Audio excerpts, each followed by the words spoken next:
Hello, আসসালামু আলাইকুম বন্ধুরা। আমি সানায়া ফেরদৌস আপনাদের জন্য আজকে নিয়ে আসলাম সম্পূর্ণ সহজ উপায়ে মার্বেল পাউন্ড কেকের রেসিপি। প্রথমে একটি বাটিতে 2টি ডিম ভেঙে নেব। তারপর দিয়ে দেব হাফ কাপ চিনি, 1/4 কাপ রান্নার vegetable oil, half cup butter milk. তারপর একটি কাঁটা চামচের সাহায্যে আমি সবগুলো উপকরণকে ভালো করে মিশিয়ে নেব। এখানে আমি তত পর্যন্ত মেশাবো যত পর্যন্ত চিনিটা ভালো মতো গলে না যাচ্ছে। আপনারা নিশ্চয়ই দেখতে পাচ্ছেন আমি এখানে কোনো প্রকার কোনো মেজারমেন্ট কাপের ইউজ করিনি। ঘরে থাকা জিনিসপত্র দিয়েই আমি আজকে এগুলো পরিমাপ করে দেখাচ্ছি। তারপর আমি 1 বাটি ময়দা দিয়ে দিচ্ছি। ময়দাটা আমি 3-4 বারে মেশাবো। আপনারা চাইলে একবারেও সব কিছু মিশিয়ে নিতে পারেন। এই ব্যাটারে আলতো হাতে মেশানোর কোনো প্রয়োজন নেই। সবগুলো উপকরণের সাথে ময়দাটা ভালো মতো মিশে গেলে আমি এখানে আলাদা একটি বাটি নিয়ে নেব।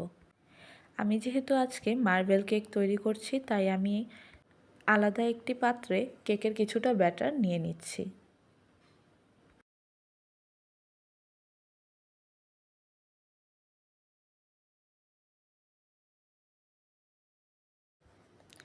আমি এই উপকরণের সাথে দিয়ে দিচ্ছি 2 চা চামচের মতো কোকো পাউডার।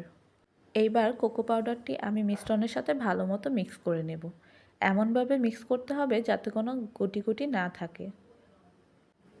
ভালো মতো মিক্স হয়ে গেলে আমি যে পাত্রে কেক বসাবো সেই মোল্ডটি নিয়ে নিলাম। এরপর আমি মিশ্রণটা ঢেলে দিচ্ছি। আমি প্রথমে কিছুটা চকলেটের মিশ্রণ দিলাম, তারপর ভ্যানিলা ফ্লেভারটা দিলাম। ভিডিওতে নিশ্চয় দেখতে পাচ্ছেন আমি কিভাবে কাজটা করছি। আপনারাও এই পদ্ধতিতে করলে দেখবেন খুব সুন্দর একটা ডিজাইন এসেছে কেকের মধ্যে। এবার আমি আবারও চকলেটের ব্যাটারটা কেকের মধ্যে ঢেলে দিচ্ছি। এরপর আবার ভ্যানিলা ব্যাটারটা দিয়ে দিচ্ছি।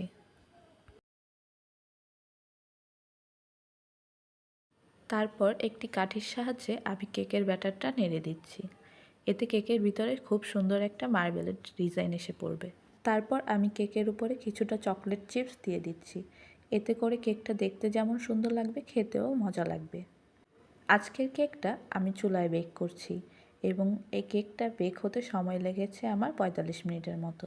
দেখতেই পাচ্ছেন কেকের উপরে কি সুন্দর একটা কালার চলে এসেছে এবং আপনার কেকটা দেখেই নিশ্চয়ই বুঝতে পারছেন কেকটা কতটা সফট এবং কতটা পারফেক্ট হয়েছে। আমার এই রেসিপিটা আপনাদের কেমন লেগেছে অবশ্যই জানাবেন। আর ভিডিওটা ভালো লাগলে লাইক, শেয়ার অ্যান্ড কমেন্ট করবেন। আল্লাহ হাফেজ।